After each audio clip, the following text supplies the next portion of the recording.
can be inflated with air like balloons, turned into various shapes like clay sculptures, or put into the mouth like candles. This is the unique Chinese folk art, blown candy. Cui Tangren.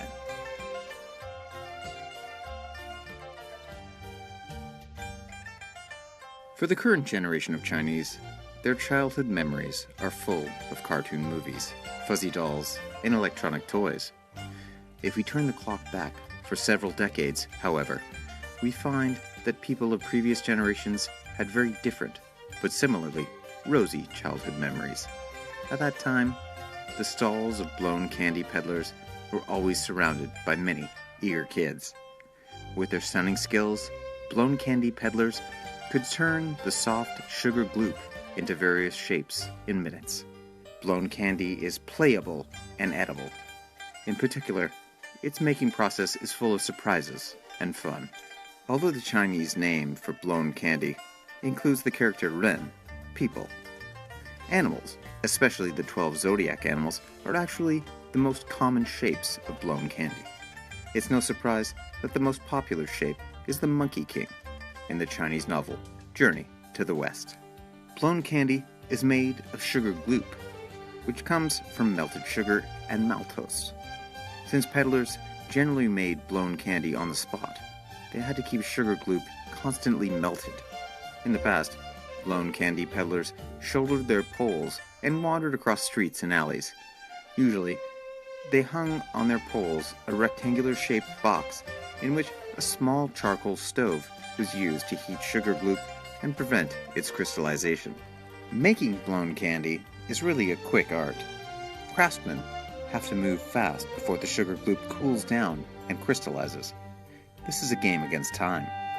The amazing part of blown candy making is that craftsmen have to make shapes on the inflated balloon, which is more pliable than real balloons. Craftsmen need to blow the balloon into a proper size and make desired shapes as quickly as possible before the sugar gloop cools down and hardens.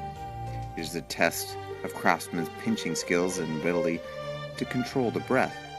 Blowing the balloon can generate plump lines and amazing shapes based on which craftsmen conduct their improvisational creations. Today, almost every aspect of our daily life is under tremendous changes. Although we cannot see blown candy peddler wandering across streets and alleys nowadays like in the past, the skills of blown candy making have been amazingly passed down. Different from other folk arts from the past, blown candy is always an alive art. For the old generations, blown candy can evoke their locked memories about childhood.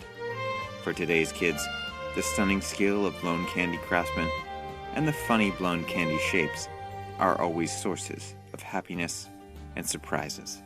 On June 7th, 2008, confectionery art, as represented by blown candy and sugar painting, was included in the list of Chinese intangible cultural heritage.